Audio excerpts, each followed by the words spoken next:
Pemirsa, Pengadilan Negeri Medan lanjutkan persidangan pra-peradilan Dr. Paulus Yusnari Liansau.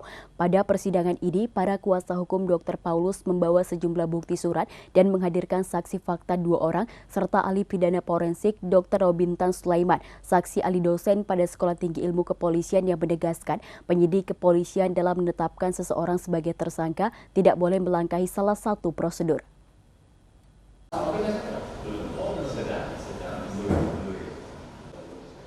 Sidang ini dipimpin Hakim Ketua M. Nazir sebagai hakim pengganti hakim sebelumnya, Nani Sukmawati, yang dikabarkan sedang sakit pada persidangan.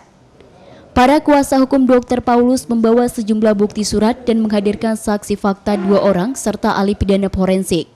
Mengawali keterangannya, para kuasa hukum Dr. Paulus ahli pidana forensik Dr. Robintan Sulaiman menyatakan dalam hal penetapan tersangka tidak boleh berasumsi, tidak boleh memakai analogi, dan ada prosedur yang harus diikuti. Pemanggilan terhadap terlapor merupakan bagian prosedur yang harus diikuti penyidik kepolisian.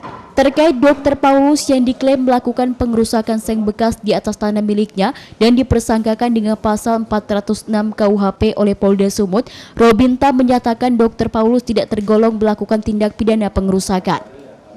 Sebab yang tergolong pasal 406 KUHP, si terduga pelaku harus tidak memiliki hubungan hukum.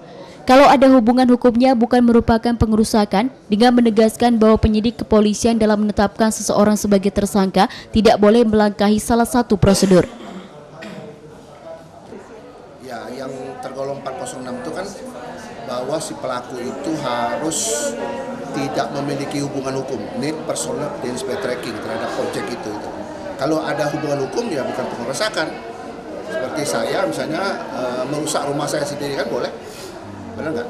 Seperti itu. Tapi kalau yang namanya pengerusakan, objeknya itu tidak punya hubungan dengan si pelaku. Contoh misalnya saya di pengadilan inilah ya, pengadilan.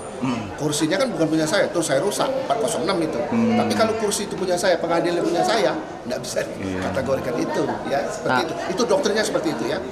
Jadi doktrin itulah yang disebut dengan fundamental norma fundamental hukum.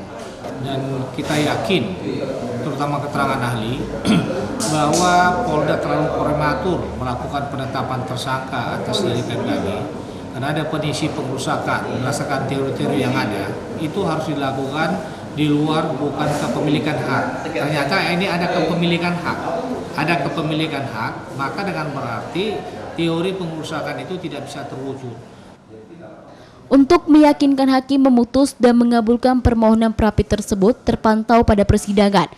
Para kuasa hukum juga menyerahkan salinan putusan pengadilan yang mengabulkan permohonan pra-pit yang dimohonkan Peggy Setiawan pada kasus yang baru-baru ini menjadi perbincangan publik. Dari Medan, Sumatera Utara, tim iNews melaporkan.